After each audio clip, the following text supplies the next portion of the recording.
কবর দাহ নয়, মৃতদেহ গলিয়ে ফেলার নতুন সৎকার পদ্ধতি। মানুষের মৃত্যুর পর ধর্মবিশ্বাস অনুযায়ী মৃতদেহটি কবর দেওয়া হয় বা দাহ করা হয়। বহু প্রাচীন কাল থেকে বিভিন্ন সভ্যতায় এটাই চলে আসছে, কিন্তু আমেরিকা এবং কানাডায় নতুন এক বিকল্প পদ্ধতি চালু হয়েছে, যাকে বলা হচ্ছে অ্যালকাইন হাইড্রোলাইসিস, যার মূল কথা হলো এটি ক্ষারজাতীয় তরলের মধ্যে মৃতদেহটি দ্রবীভূত করে ফেলে। কিছুদিনের মধ্যেই মৃতদেহ সৎকারের এই পদ্ধতি ব্রিটেনে চালু করা হবে।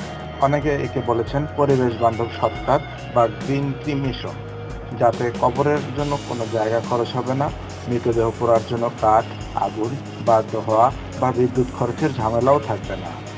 এতে একটি শক্তিশালী ক্ষারজাতীয় দ্রবণের মধ্যে মৃতদেহটি ডুবিয়ে দেওয়া হয়, যাতে কয়েক ঘন্টার মধ্যে সমস্ত মাংসপেশি গলে গিয়ে একটা স্বচ্ছ বাদামি তরল পদার্থে পরিণত হয়ে যায়।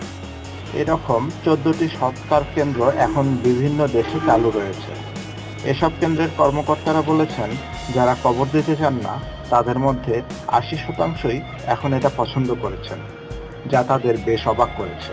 অ্যালকাইন হাইড্রোলাইসিস মেশিনটি তৈরি করেছে রেসোমেশন নামে একটি ব্রিটিশ কোম্পানি। তারা বার্মিংহাম শহরের কাছে এরকমই একটি মেশিন বসাতে যাচ্ছে এবছরের শেষ নাগাদ। মূল যন্ত্রটি হচ্ছে 6 ফিট উঁচু, 4 ফিট চওড়া এবং 10 ফিট গভীর। সামনের দিকে একটি গোল দরজা, অনেকটা ব্যাংকের ভল্ট বা সাবমেরিনের দরজার মতো। একটি ট্রেতে শুয়ে মৃতদেহটি মেশিনের ভেতরে ঢুকিয়ে দেওয়া হয় এবং দরজা বন্ধ করে দেওয়ার পর তা উচ্চ তাপে একটি শক্তিশালী হাইড্রোক্সাইড দ্রবণে ডুবিয়ে দেওয়া হয়।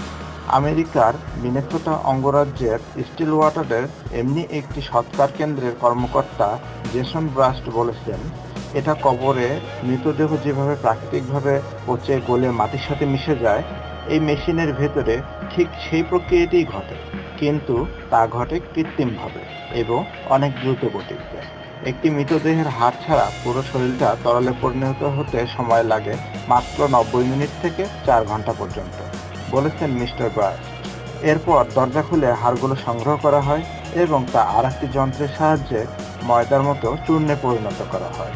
ডাচ গবেষক এলিজাবেথ কেইজার বলেছেন, পরিবেশগত প্রক্রিয়া পরীক্ষা করে দেখা গেছে কবর বা দাহের তুলনায় এর প্রতিক্রিয়া অনেক কম। খরচের দিক থেকেও অ্যালকাইন হাইড্রোলাইসিসের খরচ কবর বা দাহের তুলনায় অতি সামান্য।